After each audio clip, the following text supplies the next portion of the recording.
Қойдасың бүтін кіші? 15 минутқа сыға қалар енді.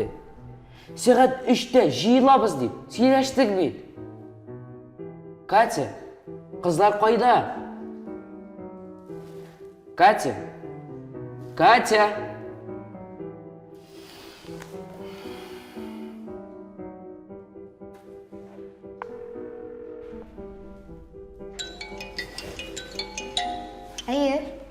Исәнмісіз? Катяға әйтіңіз әлі. Башын көтеріп, достына иқтибар етсін әлі. Ғафу ет Борис. Оқығанда мен қой вақытшылар кітапқа шумам да бір ешітмеймін. Нәрсе оқисың? Гарри Поттер һәм фәлсәфәші ташы. Гарри Поттер. Аны бик қызық делер. Сенің оқығаның жоқ ма? Жоқ, оқырға керекме? Һич шексіз оқы. Ол супер китап. Анда шундай қызық хәлләр була. Киносын ғана қарасам ярамаймы? Киносы да әйбәт. Ләкин китап онда оқыр қызығырақ. Анда шундай қызық геройлар.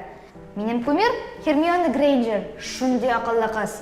Аны башта яратмадылар, ләкин ул Гарри белән Уизлиның иң якын дусты булды. Катя, сіз Гарри Поттер турында сөйләшәсез әллә? Мин аның иң зур җанатары. Шулаймы? Сен укыдыңмы? Укыдыммы? Мин бөтен китапларын инде 2-3 тапкыр укып чыктым. Фильмнарын инде 100 тапкыр караганмындыр.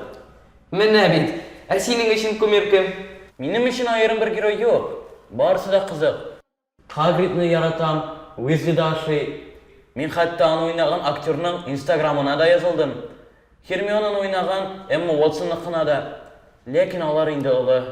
Фильмдагы кебек кичкенә балалар түгел. Менә бит ничек була. Айнурның да сәер кызыксынуы бар. Ник сәер булсын? Гарри Поттер яшүсмерләр әдәбиятында иң популяр китап. Син беләсеңме? Аны олылар да кызыксынып укый. Юк инде. Мин яхшы мәгънәдә генә әйттем. Сәер түгел, кызык дип әйтергә кирәк иде. Икенчедән, кызыксыну начар була аламы? Менә Артур теләсә инде спортны ярата. Теләсә нинди түгел, шахматны яратмыйм.